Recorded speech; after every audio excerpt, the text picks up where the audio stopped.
Well, the Tokyo Olympics has ended and the baton has been passed to Paris for the 2024 Olympics. After the drama and madness that unfolded in front of our eyes for 2 weeks, I wanted to take a few days to reflect upon some of the life lessons that athletes from Tokyo have taught us. So let's take a look at some of them.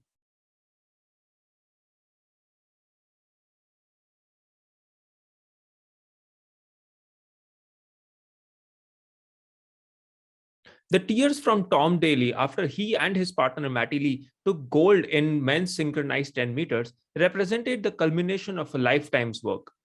Hours training in the pool beside his beloved father, the bullying at the school, the struggles of coming out, the heartbreak of his father's death, crashing out of the 10-meter semifinal in Rio, and coming from all of that to win the gold medal at the Tokyo Olympics, the gold medal that he coveted all his life, and doing it all while being unapologetically himself.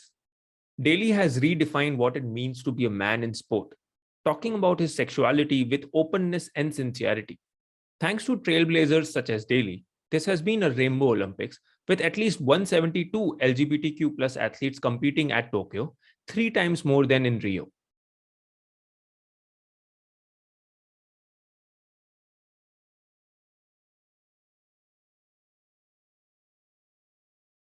At 13 years and 330 days, Japan's Momiji Nishida won the gold medal in women's street skateboarding and became the youngest gold medalist at the Tokyo Olympics. The oldest Olympic champion at the Tokyo Olympics was the German equestrian rider Dorothy Schneider. At the age of 52, she won the dressing team gold. These are but two examples from the Tokyo Olympics that reiterate the old adage: you're never too young or old to chase down your dreams.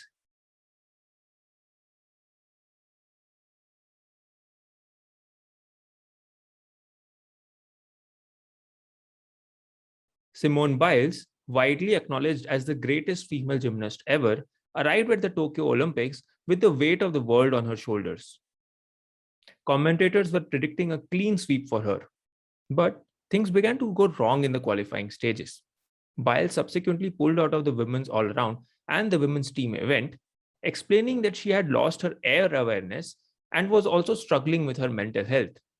She later said it sucked to not be able to compete after all she has done the past half decade is to train for this very moment. But she also said she felt inspired after watching Naomi Osaka talk about the mental health issues. Some armchair experts would have preferred Biles to risk her neck for their viewing pleasure, but the reaction was overwhelmingly supportive and compassionate. Biles showed that the mental and physical health are connected and that there is no shame in quitting to prioritize your well being.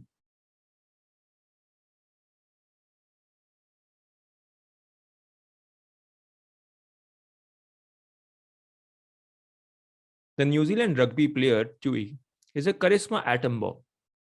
She became a viral sensation after she was pulled for a post-match interview and in a match that they defeated Russians 36-0. After thanking her village, her family, and God in Samoan, Tui grinned and laughed her way through the most charming and feel-great interview of the games. Congratulating her opponents on a well-fought fight, she described the Russian team as really cool people and also revealed that her team had donated to the British team's fundraising efforts. Chewy represents true Olympic vibes, respecting your opponents, loving the sport, and having a laugh.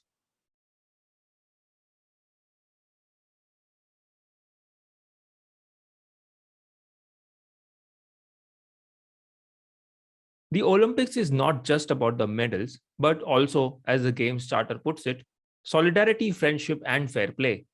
Qatar's Barshim and At least Tamberi embodied this very spirit after tying in an exhausting 2 hour long high jump final.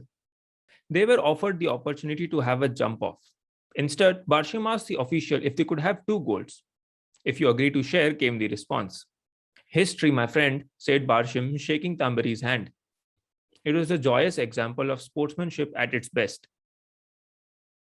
So that's a wrap from the Gifted Podcast Olympic Special Series. I'd like to thank all the guests who have joined me on this Olympic Special Series and candidly shared their story and valuable insights with us. I'd also like to thank the sponsor of this Olympic Special Series, Edelweiss Tokyo Life Insurance. They have supported athletes for many years now, and much like us, They truly believe that sport is a great avenue to make your zindagi unlimited, a life without limitations.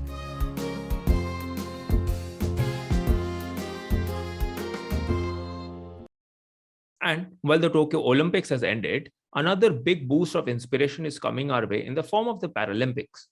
So let's show the same love and support to the Paralympians that we show to the Olympians. We sure will learn a thing or two about grit, motivation, and perseverance from them. Join us in a few weeks as we continue our regular podcast series with more elite athletes and continue challenging the misconception that athletes are just some gifted people. Until then, I've been your host, Neeraj Mulani, signing off.